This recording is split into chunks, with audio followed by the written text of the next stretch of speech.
ഒറീസയിലെ ഒരു IAS-കാരൻ 20 ലക്ഷം രൂപ കൈക്കൂലി ചോദിച്ചു, പിടിയിലായി. 10 ലക്ഷം രൂപ അയാളെ കയ്യിൽ നിന്ന് പിടിച്ചെടുത്തു. ഇയാൾ ഒഡീഷ കേഡറിലുള്ള യുവ IAS-കാരനാണ്. ഇയാൾക്ക് സബ് കളക്ടറാണ്. ധരംഗർ എന്ന് പറഞ്ഞ സ്ഥലത്ത് ഒറീസയിലെ സബ് കളക്ടറുമാണ്. അവിടെ ധാരാളം ക്വാറികളുള്ള സ്ഥലമാണ്. ക്വാറികളുള്ള സ്ഥലത്ത് ഇയാൾ അനുവാദം കൊടുക്കണം. ഇയാൾക്ക് 36 വയസ്സുകാരനാണ്. എന്തായാലും ധാരാളം പരാതി ഇയാളെപ്പറ്റി വന്നു. ക്വാറിയിൽ നിന്ന് പല ആൾക്കാരുടെ നിന്നും പണം ചോദിച്ചു വാങ്ങിക്കുന്നു.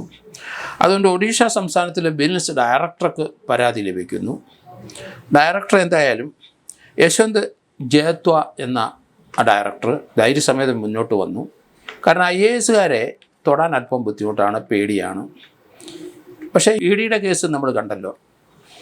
എല്ലാവരും, എല്ലാ രംഗത്തുള്ളവരും, നമ്മൾ മാന്യന്മാരാണെന്ന് വിചാരിക്കുന്ന പലരും കൈക്കൂലി വാങ്ങുന്നവരാണ്. ഈ യുവ IAS ഓഫീസർ സബ് കളക്ടറാണ് ഇവിടെ. അയാൾ ഒരു ക്വാറി അവിടെ ഉടമയോട് 20 ലക്ഷം രൂപ ചോദിച്ചു. എന്തായാലും അത് ബാർഗെയിൻ ചെയ്തു. 10 ലക്ഷം രൂപ കൊടുക്കാമെന്ന് പറഞ്ഞു. 10 ലക്ഷത്തും അത് വിജിലൻസിൽ അറിയിച്ചിട്ടാണ് 10 ലക്ഷം കൊടുക്കാൻ പോയത്. യശ്വന്ത് ജേത എന്ന വിജിലൻസ് ഡയറക്ടറെ അറിയിച്ചു. അദ്ദേഹം ട്രാപ്പെല്ലാം റെഡിയാക്കി 10 ലക്ഷം രൂപയുമായിട്ട് ക്വാറി ഉടമ ഇയാളുടെ ക്വാർട്ടേഴ്സിൽ ചെന്നു. ക്വാർട്ടേഴ്സിൽ സുഖമായിട്ട് 10 ലക്ഷം വാങ്ങിച്ച് സൂക്ഷിച്ചു. പിടിയും വീണു. അവിടുത്തെ വിജിലൻസ് ഇയാളുടെ ക്വാർട്ടേഴ്സ് മുഴുവൻ പരിശോധിച്ചു. 47 ലക്ഷം രൂപ ആ ക്വാർട്ടേഴ്സിൽ നിന്ന് കിട്ടി.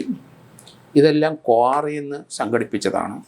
കോടിക്കണക്കിന് രൂപ സംഘടിപ്പിച്ചിട്ടുണ്ടാവും. അത് മാറ്റിക്കൊണ്ടിരിക്കുമായിരിക്കാം. ഇയാൾ ത്രിപുര സ്വദേശിയാണ്. അതുകൊണ്ട് പണം മാറ്റുന്നുണ്ടാവാം. ഇതിനകത്ത് ഏകദേശം 47 10 57 ലക്ഷം രൂപ ഇപ്പം തന്നെയായി. അപ്പം സ്ഥിരമായിട്ട് കൈക്കൂലി വാങ്ങുന്ന ഒരു IAS-കാരനാണ് ഞാനെയാണ്, സംശയമൊന്നുമില്ല. നല്ല ശമ്പളം കിട്ടുന്നവരാണ് IAS-കാർ. സബ് കളക്ടറായാലും നല്ല പദവിയുണ്ട്, അധികാരമുണ്ട്. പക്ഷേ അവിടെ എല്ലാം വിറ്റ് തുലയ്ക്കുകയാണ്. അങ്ങനെയാണ് ഇയാൾ വിജിലൻസിൻ്റെ പിടിയിലേക്ക് വീണത്. 20 ലക്ഷം ചോദിച്ചെടുത്ത് 10 ലക്ഷം കൊടുക്കുകയും ചെയ്ത് പിടിയിലാകുകയും ചെയ്തു. ഏതായാലും വിജിലൻസ് അവിടുത്തെ കോടതിയിൽ ഇയാളെ ഹാജരാക്കി.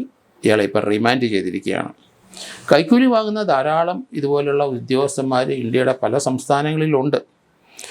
അത് എല്ലാവർക്കും അറിയാം. പക്ഷേ ഇത്രയും വലിയൊരു എമൗണ്ടിൽ ഒരു IAS-കാരനെ പിടിക്കപ്പെടുന്നത് വളരെ റയറായിട്ട് നടക്കുന്ന സംഭവമാണ്. ഒരു ഭയവും ഇല്ലാതെ കൈക്കൂലി ലക്ഷക്കണക്കിന് രൂപ പലരിൽ നിന്ന് വാങ്ങുന്നു എന്നാണ് ഇതിൽ നിന്ന് മനസ്സിലാകുന്നത്. അങ്ങനെയുള്ള ഉദ്യോഗസ്ഥന്മാർ കേരളത്തിൽ ഇപ്പം വളരെ കുറവാണ്. എങ്കിലും വാങ്ങുന്നവരും ഉണ്ട്. IAS കൺഫർ ചെയ്ത പലരും വാങ്ങുന്നവരുണ്ട്. കാരണം അതങ്ങനെ ശീലിച്ചു പോയതാണ്. ഇന്ത്യയിലെ എല്ലാ സംസ്ഥാനത്തും ഇതുപോലെയുള്ള ഉദ്യോഗസ്ഥന്മാരുണ്ട്. ഇപ്പോൾ ഒരിക്കലും നമ്മൾ പ്രതീക്ഷിക്കാത്ത ED-യിലും പണം വാങ്ങുന്ന ഉദ്യോഗസ്ഥരുണ്ടെന്ന് കണ്ടെത്തി കഴിഞ്ഞു. അതിനുള്ള കേസും ബഹളവും ഒക്കെ ഇപ്പം നടന്നുകൊണ്ടിരിക്കുകയാണ്. അതുകൊണ്ട് സീനിയർ ഓഫീസേഴ്സൊക്കെ ഏറ്റവും അധികം ശമ്പളം വാങ്ങുന്നവരാണ് ഇന്ത്യയിൽ. അവരൊക്കെ തന്നെയാണ് ഈ കൈക്കൂലി വാങ്ങുന്നതെന്ന് പറഞ്ഞാൽ അത് അതിശയകരമാണ്, അത്ഭുതകരമാണ്.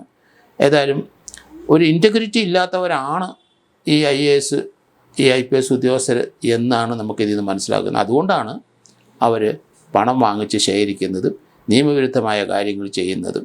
എന്തായാലും IAS-കാരനെ 10 ലക്ഷം രൂപയായിട്ട് പിടിക്കപ്പെടുന്നത് വളരെ റെയർ തന്നെയാണ്.